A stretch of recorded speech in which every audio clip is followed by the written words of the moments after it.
I would have to argue, and this is again, I'm being provocative, please forgive me. I only see two countries that really matter right now in the Middle East and in the near Middle East future, and one is Turkey and the other is Iran. I don't see any other country that is a remote competitor with either of those two states in terms of determining the future of that region. We can go into reasons for that, but there's not time enough right now. I would argue that Turkish foreign policy, we all know that Erdogan is a very difficult, impulsive figure, very harsh in his own administration of the country. But I would argue that Erdogan's policies, foreign policies, are probably representative of the longer range Turkish future. I don't think there's any going back to the old Turkey that the beloved of the US as loyal NATO ally. That is gone. Turkey is Turkey with its own huge ambitions and vision. It's more than just ambition, it's vision of what the Turkish role of Turks and Turkey is. I would also have to say much the same thing about Iran. We know that the United States has all but, well, I won't say destroyed Iran, but has put Iran under desperate circumstances. But it's amazing that the country has survived, even economically. And in some ways, some might argue that the Iranian economy has actually benefited from all of these sanctions because they've had to develop their own domestic economies and technical capabilities.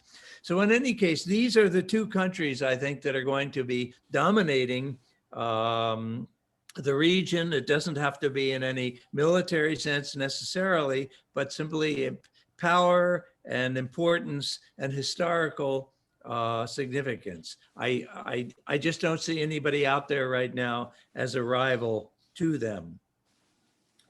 I would also argue that once Iran is readmitted onto the world scene, I think it will become much less radical. I even question right now how radical, quote unquote, a threat Iran is. That's a long subject. But I think that once Iran falls into a more normal pattern, we will see it as much less radical than it's viewed today. I would also, and this is even going further on a limb, when I look at the Persian Gulf region, let's say over 20 years, but you know, life goes on, there will be 20 years from today. I think the Gulf is increasingly less and less and less important. The role of petroleum, of oil, is diminishing all the time. The prices have dropped. It comes up and down, but basically it's very low. There's too much oil in the world, and mostly people want to stop using petroleum. So I think the demand for oil will be less. And what do the Persian Gulf countries have to offer other than oil? Virtually nothing, I'm afraid. Secondly, if we look at global climate change, the Persian Gulf and Saudi Arabia in particular are going to be severely hard hit. Temperatures will reach such a degree within 20 years or so that most people will not be able to spend much time outdoors without being severely harmed with their health. So I think foreigners are not going to want to go off to the Gulf on vacation down the road because of huge heat. So I don't know what kind of a future these countries have. They've been very clever, especially the UAE, in the use of its own money. But let's be honest, these countries have been to a large degree put together by foreign expat workers. And I fear they lack the fundamental foundation for true serious role in the world. I would even have to say that about Saudi Arabia, which I think is and pardon me for saying so, many people may be offended, but I think it is truly lacking in the foundations of an important great state in terms of deep culture or deep history or deep economy or deep skills, cultural skills, et cetera. They're simply not there. And the country cannot go on forever as a dependent upon its economy in that sense. I would finally say a couple, one or two other points, and then I will stop. By the way, I should say MBS has not done his country any favors, which is now has very low standing in the world for reasons, many reasons we all know about. I think one of the most important issues, and I'm sorry, one more issue on Saudi Arabia, and I'm sorry, this is delicate. I'm not a Muslim, so some people may feel offended, but I apologize for it. I do not think the Wahhabi vision of Islam represents the future of Islam. To me, that interpretation of Islam is rather regressive and intolerant. And I don't think that most Muslims of the world really believe that that is the kind of vision of Islam that they want. So the final major factor that I think we need to think about is the emergence of Eurasia. Today, between China and Russia, Eurasia is emerging in a very, very significant and powerful way. China and Russia are cooperating in very serious ways that I think is going to be fairly lasting. They are united in opposition to American efforts at hegemony. So this new Silk Road, or the One Belt, One Road that China is building, is immensely imaginative. It's going to affect all Central Asian states. It's reaching as far as Azerbaijan, to Turkey, now even to Italy. Anybody who is going to be doing business in the Middle East is going to be dealing with China and Russia to a very, very serious extent. And China is becoming more important, as we know, by the day. So even though it doesn't immediately and directly affect the Kurds, it does affect the entire surrounding area. And finally, I was supposed to be talking, Michael told me, about US foreign policy towards the region, but I think what I've said really affects that all. I think the United States in many ways is a fading and diminishing power. And this is not due to Trump. It is due to much more deep, serious rooted problems in the United States that is going to prevent it from, I think, the kind of leadership that at least the US wants to play. Those days are over. Nobody is looking for a single global leadership anymore. I think the United States has not passed that test successfully over the past 20, 30, 40 years even. So I'll stop there. These are, as I say, highly speculative. I'm sure some of them may be wrong, but I hope it will spark some further discussion and debate. Thank you. Thank you very much, Graham. I think it's very valuable to have this broader context to put the Kurdish problem into more long-term perspective. And we thank you for all your experience and willingness to ponder the future possibilities. And there'll be a chance for questions later on. Now our second speaker is Hişyar Özsoy. He's a co-spokesman of the HDP Foreign Affairs Committee. He's, I understand, Hişyar, correct me if I'm wrong, you are an MP in the Turkish parliament for the HDP party, and which is the pro-Kurdish party. And Graham told us it's also the HDP has become the leading leftist party in the Turkish parliament. And Hişyar is going to talk about the U.S.-Turkey relations after the U.S. election. So, Hişyar, it's all yours. Thank you so much for the opportunity, Michael. I hope everybody hears me. And hello to all others who are participating. Yeah, I mean, it's a big issue. I was thinking how the U.S. policy will change with Trump going and Biden is the president now. Fundamentally, I think there won't be any radical change. Let me start by saying that. Yes, I mean, if we look at the Trump period, he was in fight with almost all institutions of the United States, including foreign policy institutions, as well as defense institutions, both of them very much, in engagement with the Kurdish peoples in the Middle East. Trump was always fighting with the European authorities. Trump was fighting with the NATO, which really damaged transatlantic relationships. And Trump was a person who could be easily manipulated by President Erdogan, which he did several times. So unlike Trump, Biden is a very kind of institutions person, I would say. I mean, a lot of experience in American politics, of course, since 1973.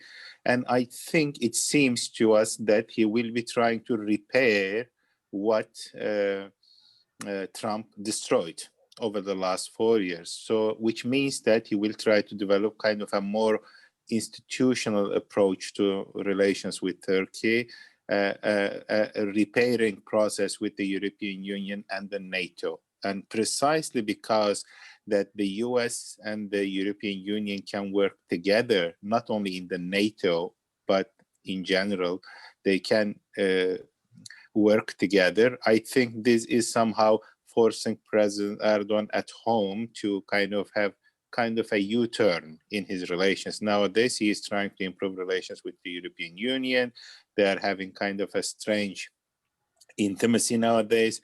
I don't think it's gonna last long, but still, I mean, because the US-Turkey relations are at the very low, I would say, historically speaking, and there are many vocal people who are saying that Turkey is no longer an ally there in DC, which I happen to frequently visit. And but it seems that I think Erdogan pushed it a lot, and now he will be trying to somehow repair also with the United States. So the issue is, I think, I mean, everybody was expecting when Biden comes, particularly the Kurdish expectation is too high. I think that is very misleading. Ultimately, I mean, he was the vice president during the Obama administration. We know President Biden from that period as well. So the Kurdish expectation is so high, not because of like Biden is going to really save the Kurds, but because Trump was so bad. That is, I mean, that is why people exaggerate. So once Trump is gone, so almost Kurdish people think that, I mean, many of them, he's going to be quite harsh on President Erdogan, and he's going to support all kinds of Kurdish initiatives. Had he been the president, the Kurds could have had the referendum and became independent. So these are all myths, fantasies that are quite prevalent within the Kurdish public. But what can happen from a more constructive perspective I'm trying to look at? I totally agree with Michael that Turkey is a very, very important country, a member of the NATO there. And when you look at the US interests in the region, they kind of need Turkey. And whether Republican, Democrat, it doesn't really matter. The priorities of the United States will remain as kind of limiting the influence of Iran and Russia in the Middle East. Over the last few years, these two forces, they quite became powerful in the Middle East. So the only country that can somehow balance both Iran and Russia seems to be Turkey, which is a NATO ally. At the end of the day, the American instrumental thinking is that, yeah, we do have problems. Yeah, S-400s, hopefully at one point we are going to convince the Turkish leadership they're going to quit that thing.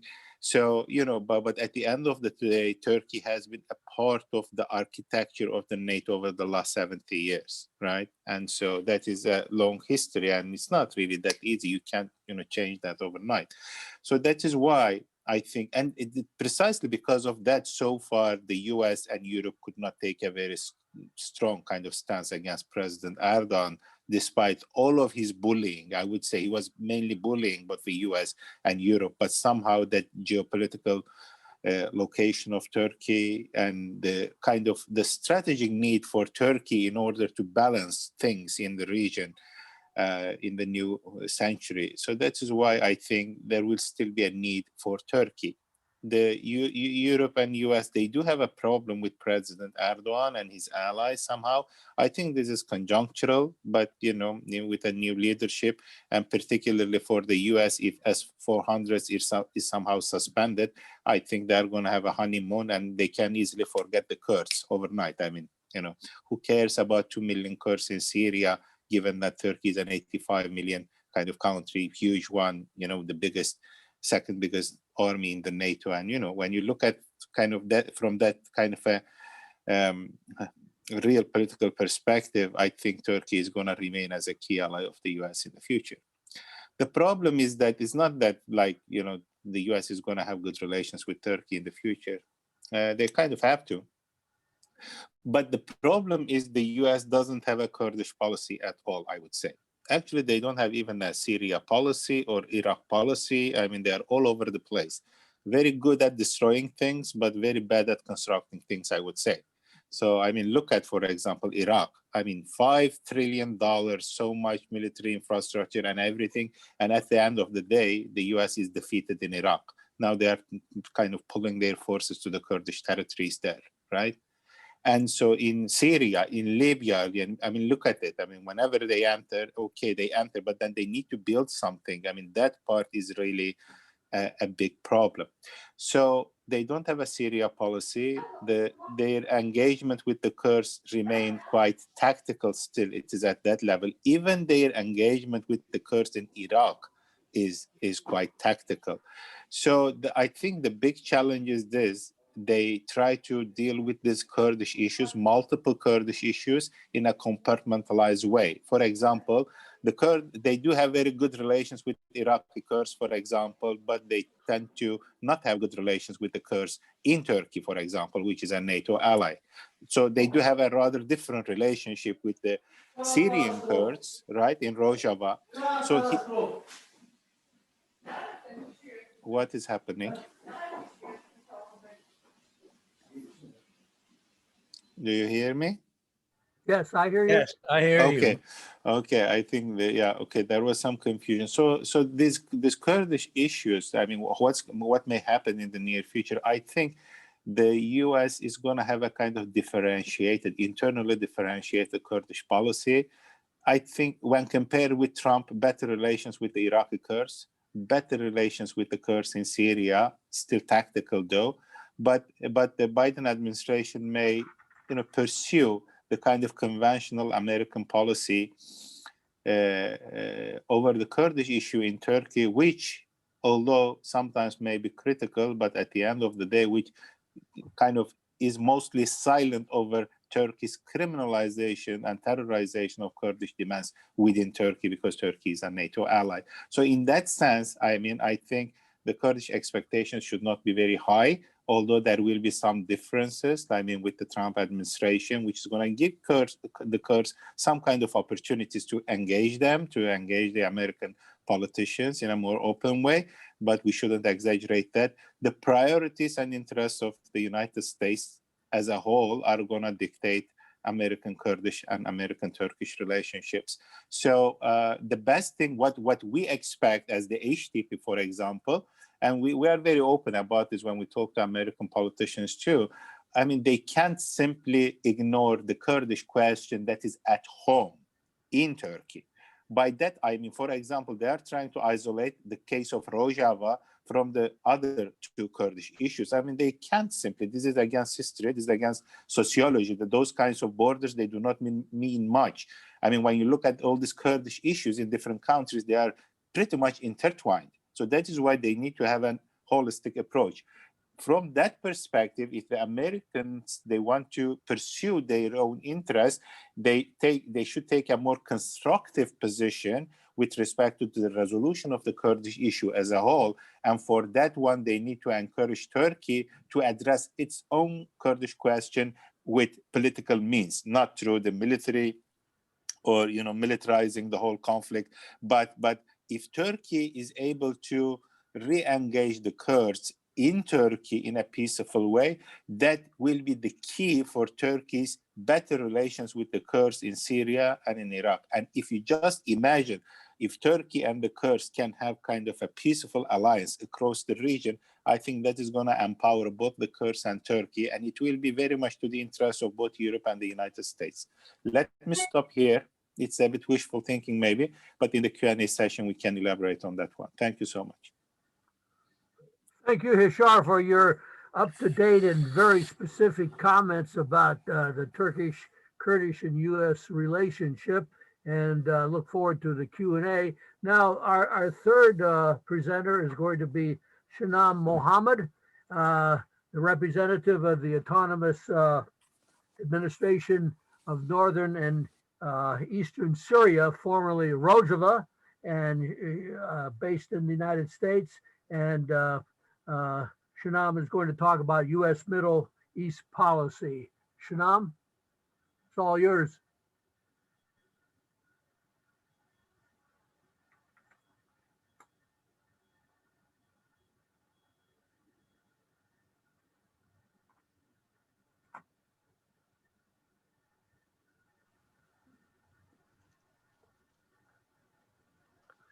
Yes, hello everyone.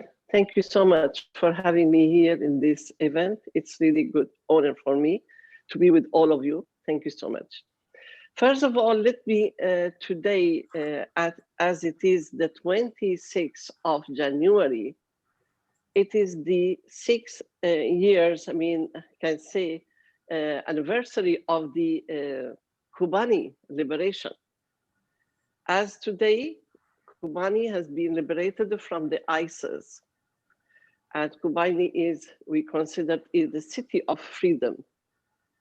And for that, I would like here to convey my, respect and thanking all the people who participate in liberating this city from all parts of Kurdistan, from Turkey, from north of Iraq, from the Kurdish region, and Iran and Syria, as well as also many other fighters from the other, all over the world. They come to defeat ISIS and fight this terrorist group. So I would like to thank everyone. I would like to thank even the United States that time who participate with the air power in defeating ISIS in Kobani. And from the Kobani, I can say we started the relation or the partnership with the United States. So the reclaim of the city of Kobani, I can say it sealed the relationship between the Northeast Syria and with the United States and the global coalition. Of course, those who fought in Kobani, they were that time the People Protection Units and Women Protection Units, YPJ and YPG. All who sacrificed themselves in order to defeat ISIS, the most terrors and brutal forces, it happened in this, century, I can say.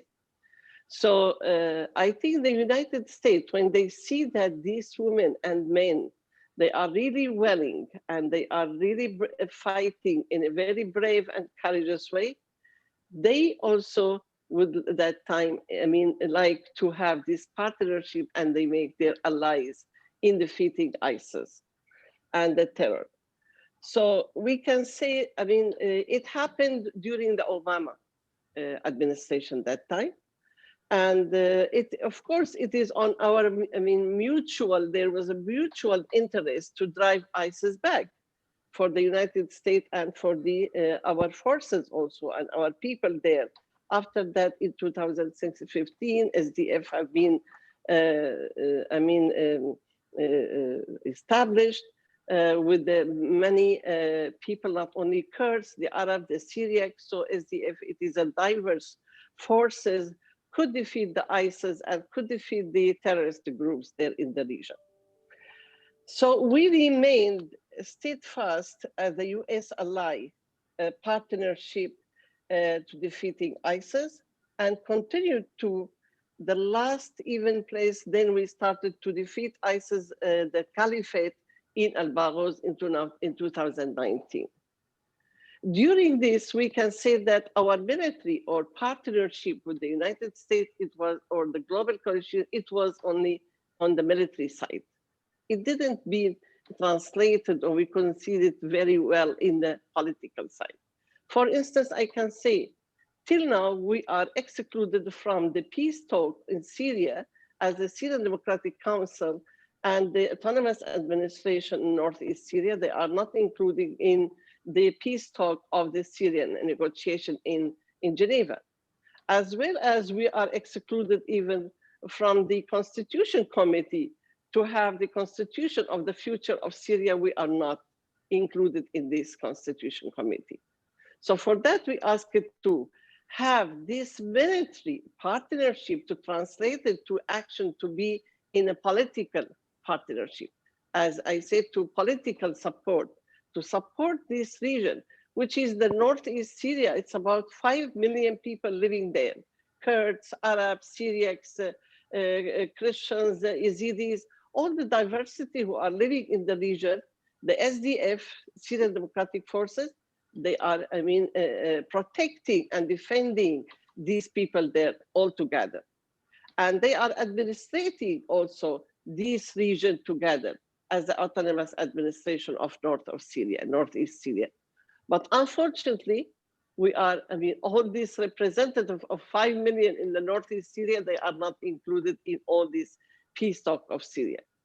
We are a part of Syria, and we have to be recognized as the role, the key role in resolution, in finding the solution for the Syrian issue. Now, 10 years have been now passed almost, and there is still, we didn't reach to any solution for the crisis of Syria.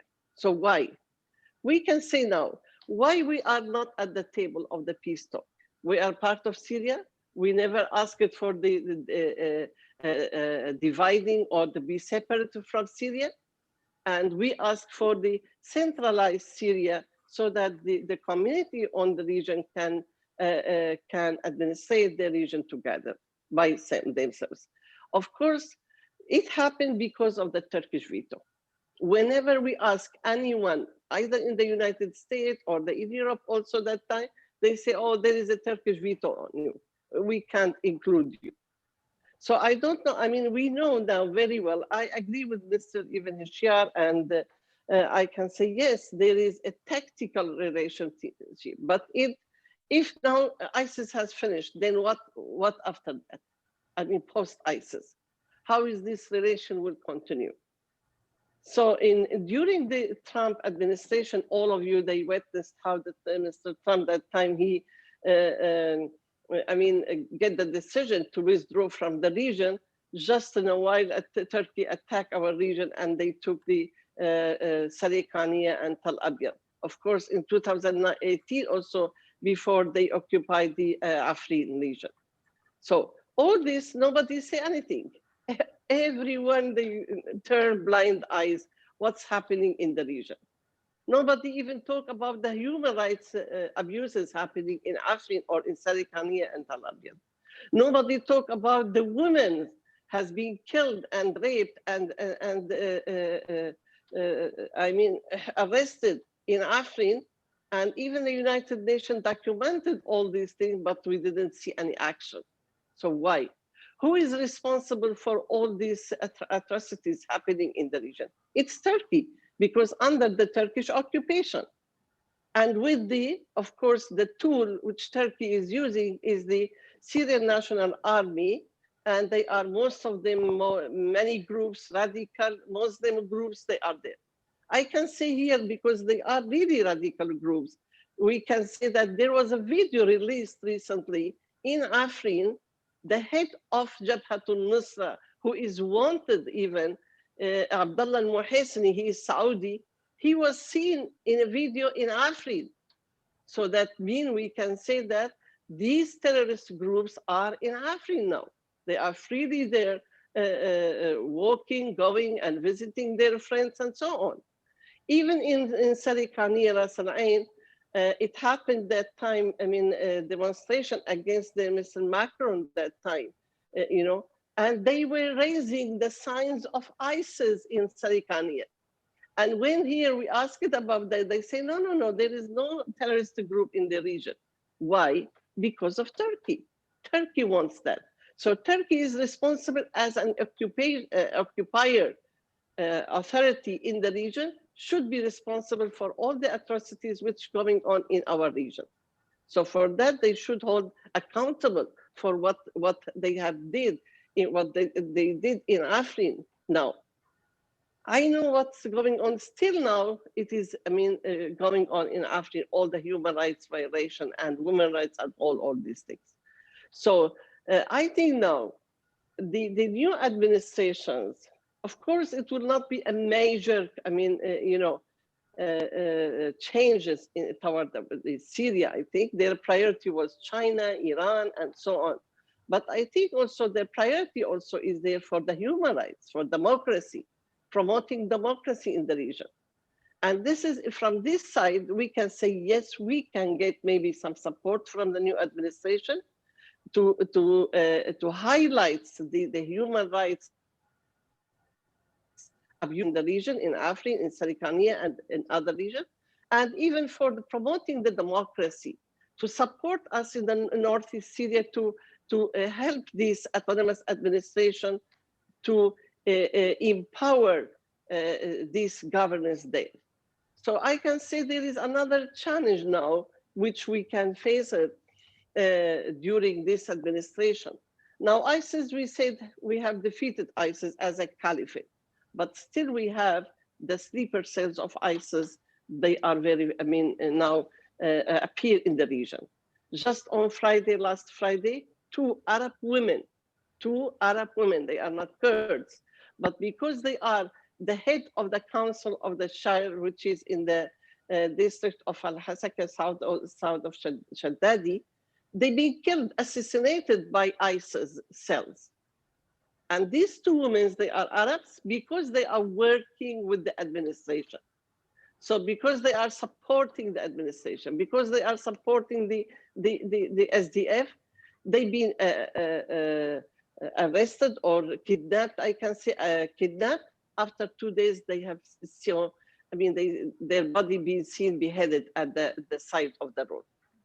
So that means here, we can say the ISIS sleeper cell, they are still in the region. For that, there is a very necessary that the United States military should stay in the region now. So they did not finish it till now. Another thing we can say, there is the threat of the, when I say ISIS, because sometimes Iran uses the ISIS, sometimes Turkey uses the ISIS, and even the regime of Assad uses the ISIS to be against the SDF. So this is what's going on. Now another threat is the threat of Turkey itself. Now, just before 2 days, they are now releasing a statement that we are going to attack Derik, which is at the northeast of Syria, at the border of Iraq. And they would like to attack Derik and attack also Shangal. So this is very dangerous. If it happened, I don't know if the new administration could stop this happening. Because if it happens, it will be having a very dangerous consequences for the whole region, not only for our region, for the north of Syria.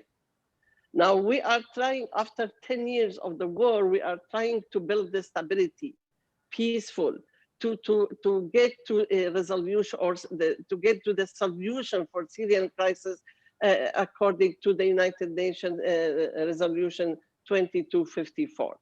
But if it happened, that means there will be no solution for Syrian problem.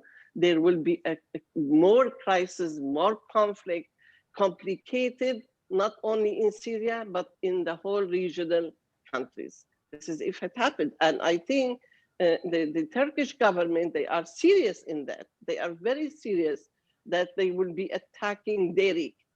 Derik, it is now very peaceful. The people, it has Kurds and the Syriac, they are living there, Christians.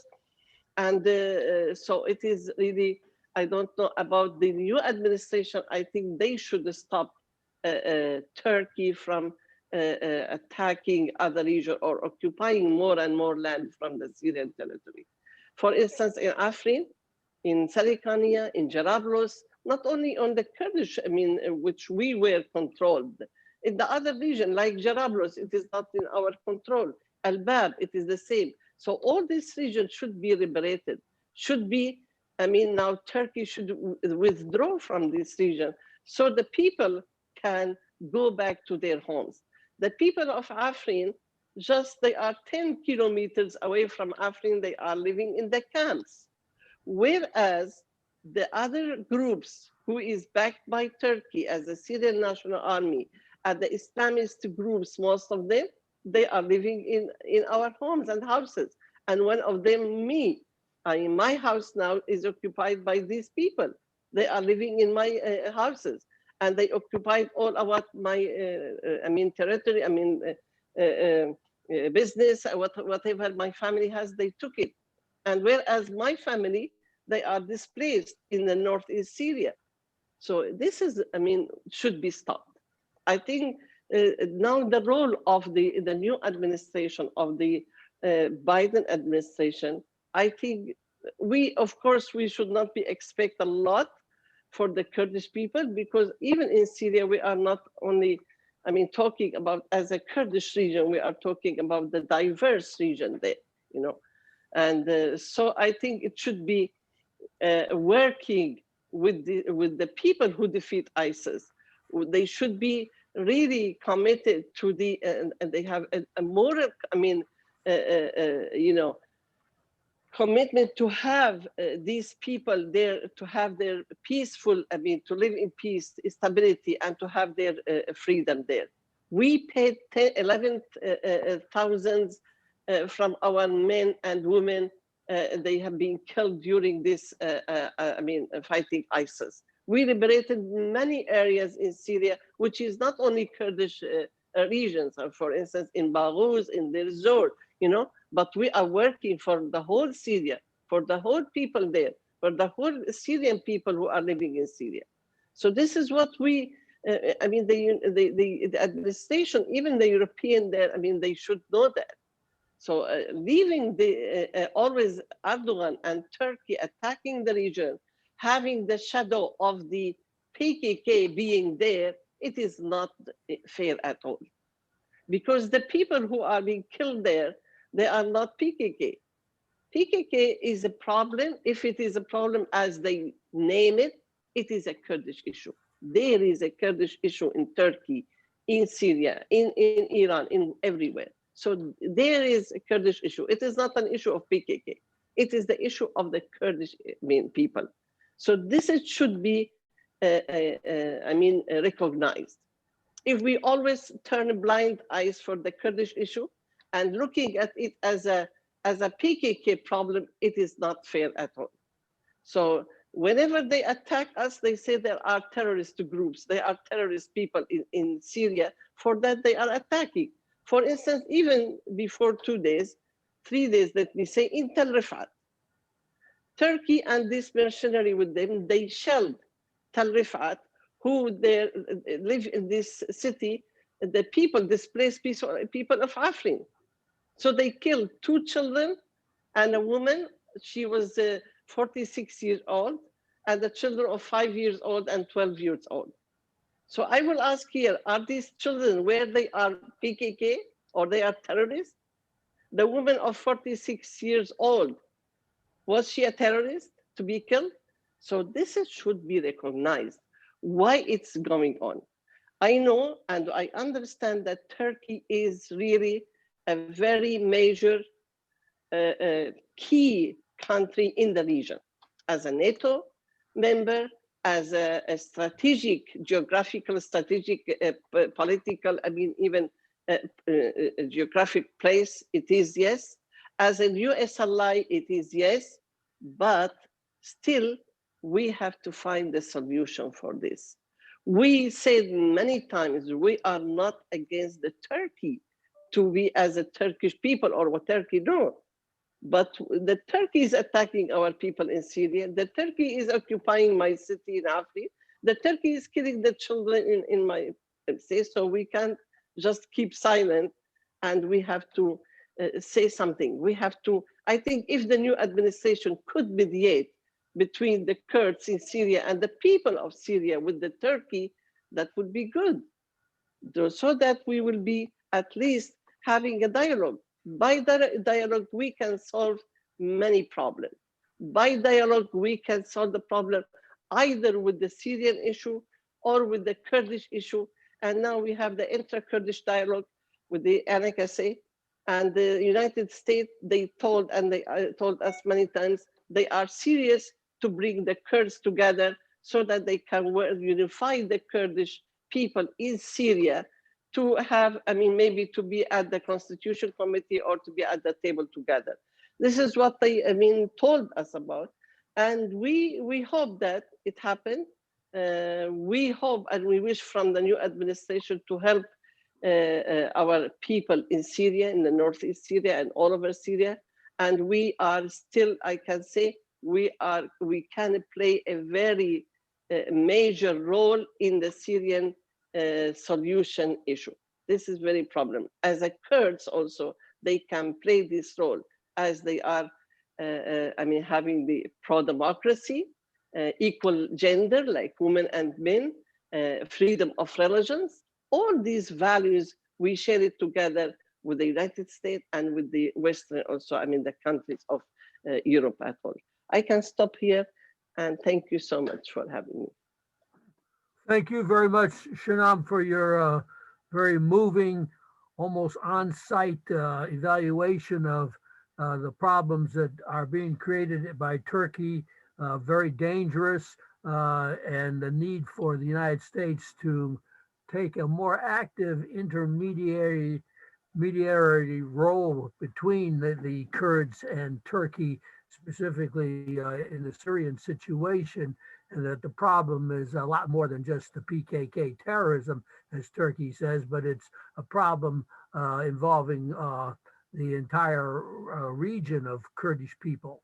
Now, at this point, before we go into the Q&A, I wanted to thank Dersim Dedeferin for setting this up. It was no easy task, and she did a great job. And I also want to recognize Carrie-Ann Vesserine, the chair of the EU-Turkey Civic Commission, who has, with her leadership over more than a decade now, enabled us to examine these problems in a way that I think has drawn a very encouraging support for the Kurdish cause without being unfair to Turkey. Okay.